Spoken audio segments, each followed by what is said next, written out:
नमस्कार, मैं पूनम भार्गव और आप देख रहे हैं हिमाचल का प्राइम टाइम। मुद्दा एसीसी सीमेंट प्लांट। देखिए, मुख्यमंत्री सुखविंदर सिंह सुक्खू ने राज्य के ट्रक ऑपरेटर को यह दिलासा दिलवाया है कि राज्य सरकार उनकी समस्याओं को लेकर गंभीर है।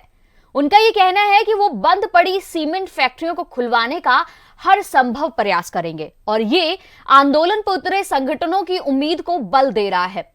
मुख्यमंत्री चाहते हैं कि अंबुजा सीमेंट फैक्ट्री और ट्रक ऑपरेटर दोनों के बीच में सहमति बन जाए ताकि बीच का रास्ता निकले। विवाद को हम जल्दी सुलझा लेंगे। हमने कोशिश की है और हमने ट्रक ऑपरेटर्स को के संदर्भ में हम सरकार गंभीर है और सरकार जो मेरा उद्योग मंत्री से बात हुई है, सरकार ट्रक ऑपरेटर्स के साथ खड़ी है और हम चाहते हैं कि इस विवाद को जल्दी ही सुलझा लिया जाए। धन्यवाद। इसी के साथ ही मुख्यमंत्री ने भारत जोड़ो यात्रा को लेकर भी एक बहुत बड़ी बात कह दी है।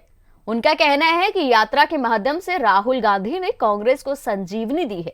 ये यात्रा कांग्रेस में नए प्राण फूंकने का काम करेगी। आइए सुनते हैं। देखो, भारत जोड़ो यात्रा का समापन कल 30 तारीख को श्रीनगर में होगा, परसों 30 तारीख को, और कल पद यात्रा होगी। मैं उस पद यात्रा में भी भाग लूंगा।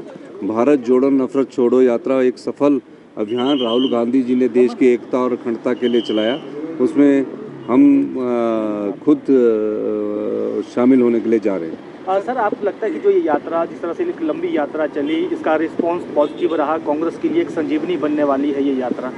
देखिए, कांग्रेस पार्टी की विचारधारा एक बहुत बड़ी विचारधारा है और राहुल गांधी ने उस विचारधारा को में संजीवनी का कार्य किया है।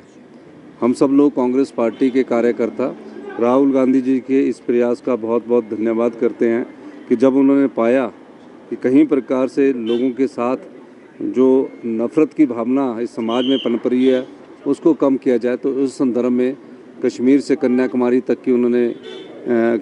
से कश्मीर तक की उन्होंने भारत जोड़ो यात्रा शुरू की गई। वो एक ऐसे व्यक्ति है जो दो प्रधानमंत्रियों के, एक के पोते और दूसरे के बेटे हैं। उन्हें क्या जरूरत पड़ी थी इस यात्रा को करने की?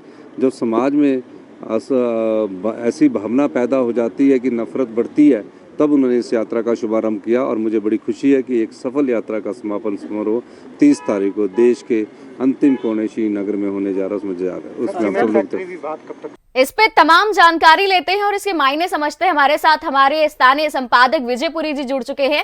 विजयपुरी जी, लगातार बात सीमेंट विवाद को लेकर हो रही है, बंद पड़ी फैक्ट्रियों को लेकर हो रही है।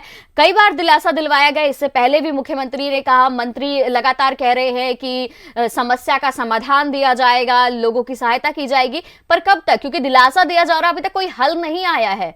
ये कहाँ उलझी हुई है समस्या? देखिए पूनम, ये कोई छोटा मसला नहीं है कि इसका विवाद जो है वो तत्काल निकाल दिया जाए। वास्तविकता यह है कि राज्य सरकार का प्रयास है कि दोनों पक्षों को एक समझौते के लिए मनाया जाए, एक टेबल पर बिठाया जाए। ऐसा नहीं है कि अंबुजा सीमेंट फैक्ट्री और दाड़लाघाट सीमेंट फैक्ट्री में अदानी ग्रुप जो है वो सरकार की प्रत्येक बात को मानने के लिए बाध्य है। ये ट्रक ऑपरेटर भी समझते हैं, क्योंकि आपको मैं बताऊं कि ट्रक ऑपरेटर्स और अंबुजा सीमेंट प्लांट प्रबंधन यानी अदानी ग्रुप जो है, ये विवाद इन दोनों के बीच का है। सरकार तो बीच में मसले को सुलझाने का काम कर रही है और उसका प्रयास यह है कि दोनों पक्षों को समझाया जाए। जहां तक अब आप बात करें कि अंबुजा सीमेंट फैक्ट्री में ट्रक ऑपरेटर्स के आंदोलन की है, वो आप रोज देख रहे हैं जी। और भाजपा भी उनके समर्थन में उतरी है और भाजपा के नेता भी प्रदर्शन कर रहे हैं। ये मीडिया में लगातार हर रोज प्रसारित हो रहा है, प्रिंट मीडिया में हर रोज ये छप रहा है। लेकिन अदानी ग्रुप क्या कहता है?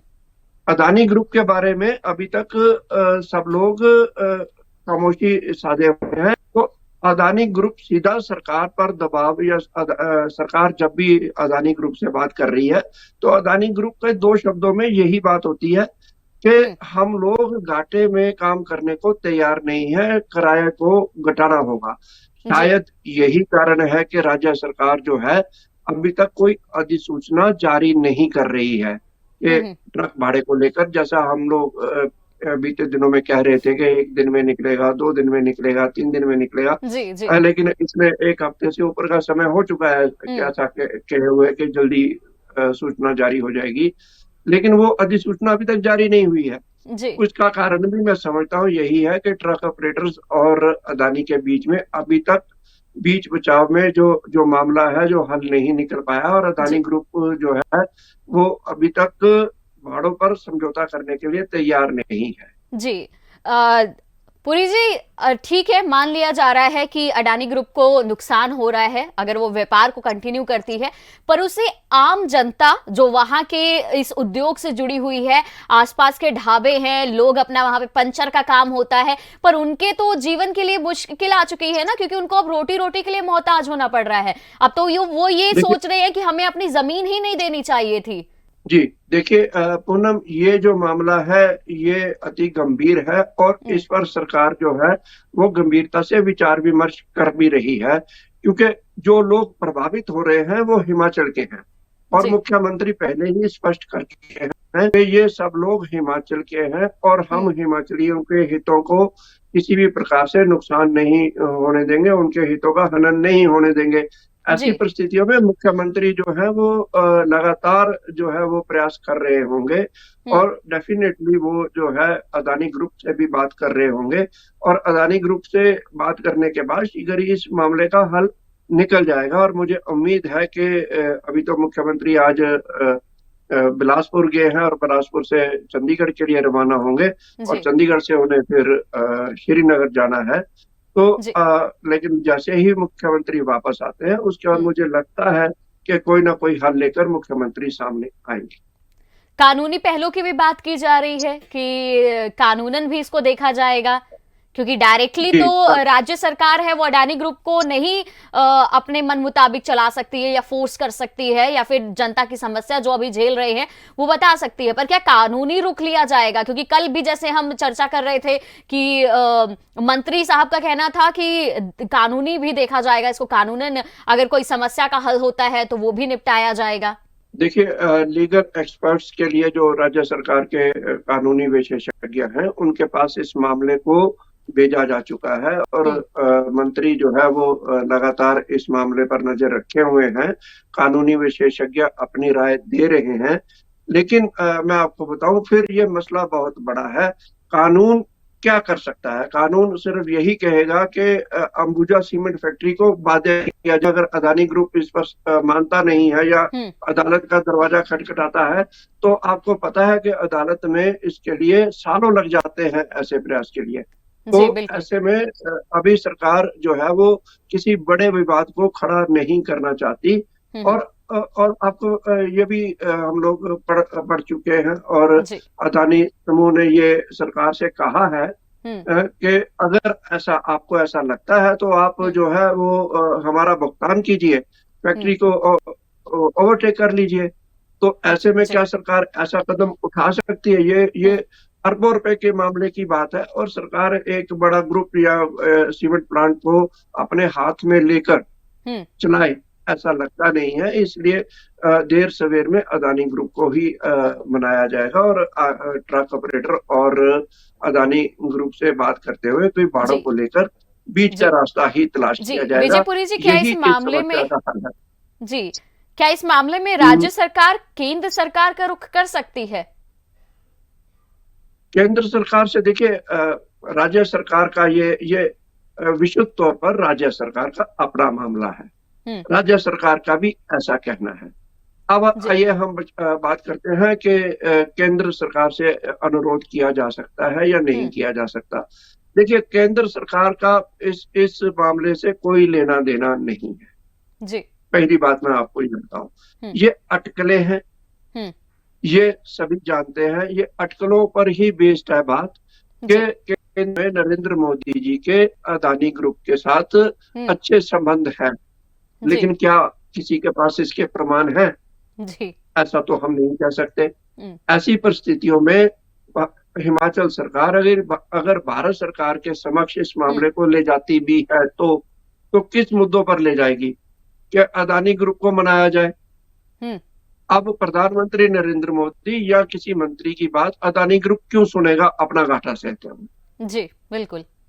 और अगर अदानी ग्रुप प्रधानमंत्री की बात को भी स्वीकार नहीं करता है तो ये कोई छोटी बात नहीं होगी। ऐसी परिस्थितियों में केंद्र, मुझे नहीं लगता कि राज्य सरकार केंद्र सरकार के समक्ष जाएगी और उनसे अनुरोध करेगी कि इस मामले को सुलझाया जाए। हाँ, हालांकि राज्य सरकार भी भाजपा बार बार यही से कह रही है लेकर कि निजी मामला है, राज्य सरकार खुद इससे निपटेगी।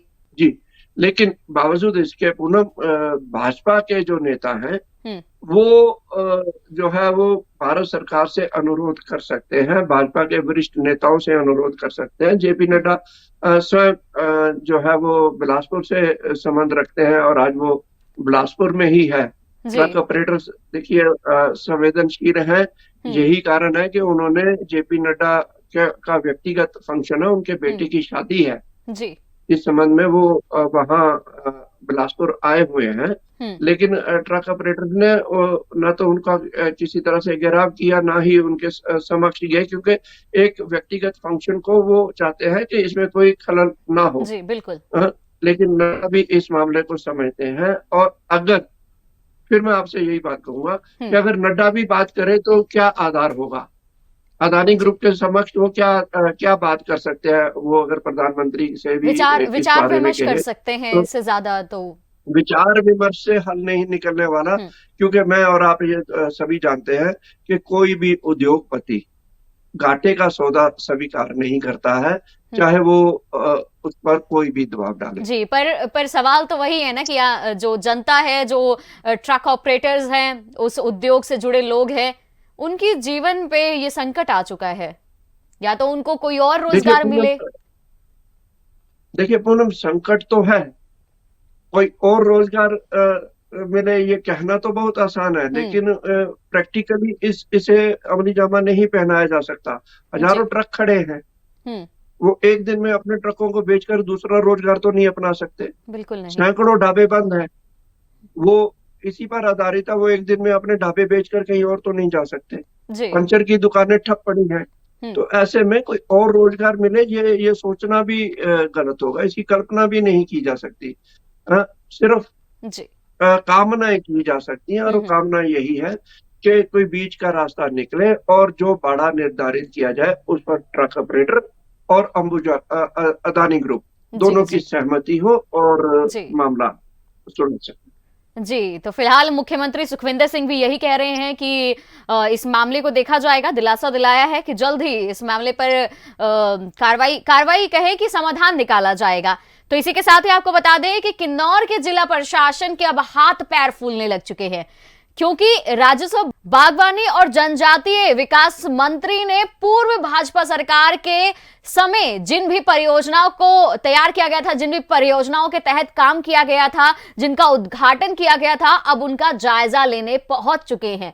आज भी वो देख रहे हैं, जायजा ले रहे हैं, और ये जो जानकारी सामने आई है कि उन परियोजनाओं के तहत जिन भी कार्य का उद्घाटन किया गया वो आज भी आधे अधूरे हैं। तो बागवानी मंत्री ने कहा है कि यदि इन परियोजनाओं से जनता अथवा सरकार को किसी प्रकार का नुकसान होता है तो इसका पूर्ण दायित्व उन अधिकारियों पर होगा जिन्होंने आधी अधूरी परियोजनाओं का उद्घाटन करवा दिया। हम आपको बता दें कि उद्घाटन पूर्व भाजपा सरकार सत्ता काल के अंतिम दिनों में हुआ था। राजस्व मंत्री जगत सिंह नेगी आधे अधूरे निर्माण कार्यों को लेकर खफा हैं। उन्होंने इस मामले में जांच के आदेश भी जारी कर दिए हैं। आइए सुनते हैं क्या कहा मंत्री साहब ने।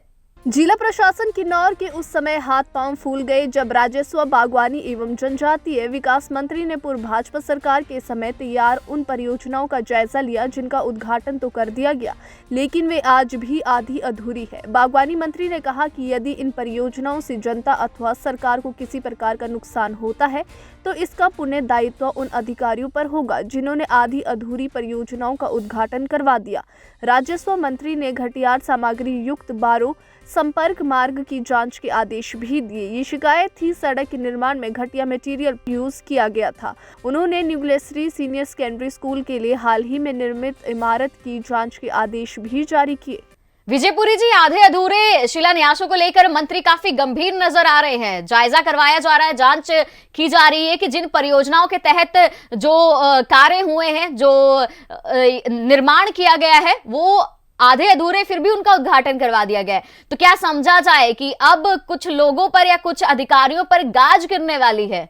देखिए पूनम, मैं ये कहूंगा कि ये जो मामला है जो जगत सिंह नेगी जी ने आरंभ किया है, वो शुरुआत है और हो सकता है आने वाले समय में तमाम मंत्री अपने अपने क्षेत्रों में हुए अपने अपने विभागों में हुए ऐसे उद्घाटनों की जांच करने के आदेश दे जो समय से पहले आधी अधूरी परियोजनाओं के लिए करवा दिए गए। देखिए, कोई भी सरकारें रही हैं और मैंने देखा है पिछले 3 दशकों में, मैं यही देख रहा हूँ, कोई भी सरकार जो है अपने अंतिम दौर में कुछ उद्घाटन करते हैं जो पूरे नहीं हुए होते, लेकिन वो उद्घाटन कर दिए जाते हैं।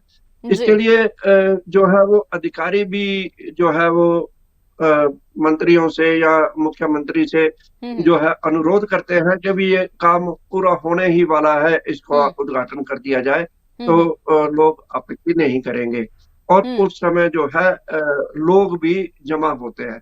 लेकिन सत्ता बदलाव के बाद ये सारे सुर बदल जाते हैं जी। अब मैं आपको बताऊं कि जिस सड़क का उद्घाटन हुआ है या जिस सड़क को पूरा बताया गया, उस सड़क का निर्माण कार्य घटिया हुआ है। सबसे पहले का मामला ये है कि निर्माण कार्य घटिया हुआ है और जो है वो राजस्व मंत्री ने इसकी जांच के आदेश दिए हैं कि सड़क का निर्माण कार्य कैसा हुआ है, इसमें क्या मटेरियल यूज हुआ है, इसकी जांच की जाए। ऐसा ही जो स्कूल का उद्घाटन हुआ है, उस स्कूल में भी घटिया सामग्री को यूज किया गया है और बच्चों के लिए वो खतरा साबित हो सकती है। मंत्री ने ये पूछा है अधिकारियों से कि यदि किसी बच्चे की जान को खतरा बनता है तो इसके लिए कौन जिम्मेवार होगा, तो क्या अधिकारी जो है वो अपनी जिम्मेवारी लेंगे? तो ऐसी इस स्कूल की इमारत की जांच के आदेश भी दिए गए हैं। अन्य भी कई मामले हैं और उद्घाटन जो है मेरी नजर में कोई भी सरकार रही हो और अपने अंतिम दौर में जो है वो उद्घाटन कर देते हैं और जिनका काम अभी पूरा नहीं हुआ होता, और ऐसा सिर्फ जिला किन्नौर में ही नहीं पूरे प्रदेश में हुआ होगा और अब परतें शायद खुलेंगी। तो यानी कि इस जांच के बाद जो कई परतें हैं, लापरवाही की परतें कह ले या फिर जो निर्माण है आधे अधूरे रह गए, वो पूरी परतें अब खुलेंगी। जी देखिए, अभी तो कई मामलों में जांच होना बाकी है। उप मुख्यमंत्री मुकेश अग्निहोत्री कह चुके हैं कि वो जांच करवाएंगे कि 10 साल मतलब आगामी 10 साल के लिए निर्माण कार्य जो पेयजल योजनाओं में होना है उसका जल शक्ति विभाग ने 10 साल में जो पाइपें लगनी है उसकी खरीद पिछली सरकार के समय कर ली जी। तो ऐसी क्या जल्दी थी कि अभी 10 साल के लिए पाइपों को खरीद लिया गया, पहले से इकट्ठा खरीद लिया गया। हाँ, इसकी जांच हो रही है और शीघ्र ही इसकी परतें खुलेंगी कि ये किसके कहने पर हुआ और किसके इशारे पर हुआ। ऐसा ही कई मामले होंगे जो जिनकी जांच हो सकती है। वो उसमें पीडब्ल्यूडी है, जल शक्ति विभाग है और अन्य कई विभाग जुड़ सकते हैं, स्वास्थ्य विभाग भी इसमें जुड़ सकते हैं। आने वाले समय में ये जांच होती है और तकरीबन मैं आपको बताऊं कि हर सरकार के बदलने पर ऐसी जांच होती है और इसके कोई गंभीर परिणाम निकलते हों, मैंने ऐसा भी नहीं देखा। यानी कि खाना पूर्ति समझा जाए। आप इसे कुछ भी कह दीजिए, लेकिन किसी भी जांच के बहुत ज्यादा गंभीर परिणाम निकले हों, किसी मंत्री और किसी अफसर के गिरेबान पर हाथ डाला गया हो, शिकंजा कसा गया हो, उसे पकड़ा गया हो, ऐसा बहुत कम होता है। मतलब ये मैं यूं कहूंगा कि एक जांच कार्य होता है, फिर धीरे धीरे ये मामले सुलझ जाते हैं, अधिकारी जो है उसकी भरपाई कर लेते हैं, तो धीरे धीरे ये सब समस्याओं का हल निकल जाता है। तो मुझे नहीं लगता है कि ये जो जांच कार्य अभी होंगे इनमें बहुत ज्यादा गंभीर परिणाम सामने आएंगे। जी चलिए, एक तरफ मंत्री साहब ने जांच के आदेश दे दिए हैं, जायजा लिया जा रहा है, तो वहीं पर अब दूसरी तरफ भाजपा कार्यकारिणी की बैठक हो रही है।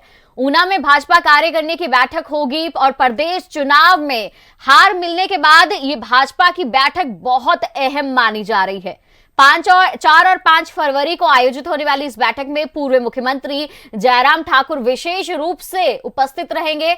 भाजपा अध्यक्ष सुरेश कश्यप की अध्यक्षता में ये बैठक आयोजित की जाएगी। इस बैठक में कई पदाधिकारी भी मौजूद रहेंगे। माना यह भी जा रहा है कि बैठक में मंथन किया जाएगा कि 2024 में होने वाले लोकसभा के लिए किस मूल मंत्र के साथ जीत हासिल की जाए, जीत का मंत्र क्या होगा, क्या माना जाएगा। जी पुरी साहब, ऊना में भाजपा कार्यकारिणी बैठक करने जा रही है, मंथन होगा, क्या उम्मीद की जाए कि तैयारी अभी से आरंभ कर ली है 2024 की, और क्या अमृत रूपी संजीवनी साबित होगी ये बैठक?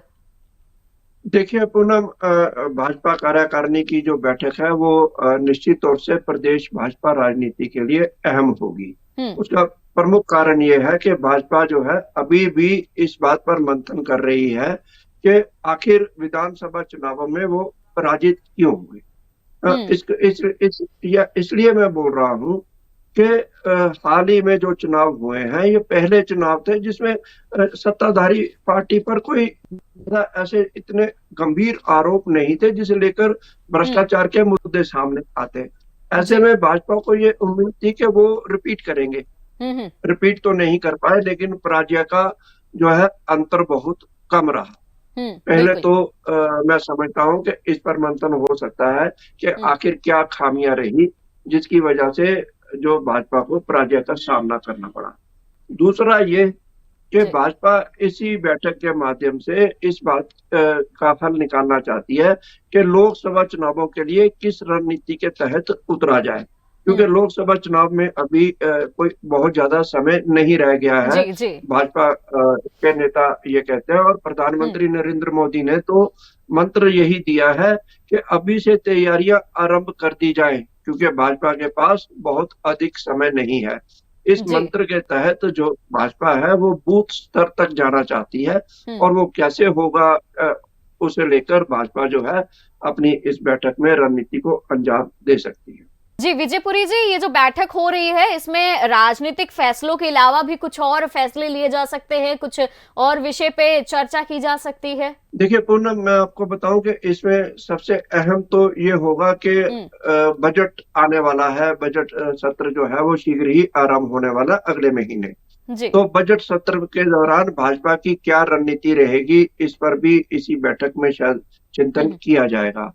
और दूसरा ये है कि भाजपा कि इस बैठक में इस बात पर भी चिंतन किया जाएगा कि प्रदेश भर में इस आंदोलन को गरमाया जाए कि कांग्रेस सरकार ने सत्ता में आने के साथ ही जो 900 संस्थाएं हैं जो पूर्व भाजपा सरकार के समय में खोली गई थी उन्हें डी नोटिफाइड कर दिया है। तो ये दोनों मुद्दे जो हैं इन पर भी चिंतन हो सकता है। और सबसे अहम ये होगा कि बजट सत्र में भाजपा की क्या राजनीति रहेगी, क्या रणनीति के तहत वो विधानसभा सत्र में उतरेंगे और कांग्रेस की नीतियों का किस प्रकार से विरोध करें। जी बहुत बहुत शुक्रिया विजयपुरी जी ये तमाम जानकारी साझी करने के लिए। और देखिए 2024 तो एक मुद्दा रहेगा ही रहेगा। भाजपा की कार्यकारिणी की जो बैठक होने जा रही है उसमें कि 2024 के लोकसभा के लिए क्या रणनीति बनाई जाए, उसी के साथ ही बजट सत्र शुरू होने वाला है हिमाचल का। अब उसमें कांग्रेस का किस तरीके से सामना करती है, कांग्रेस को किस तरीके से पछाड़ती है, उसको लेकर भी भाजपा प्रयास करने वाली है। इस पे रणनीति बनाई जाएगी। फिलहाल प्राइम टाइम में आज के लिए इतना ही।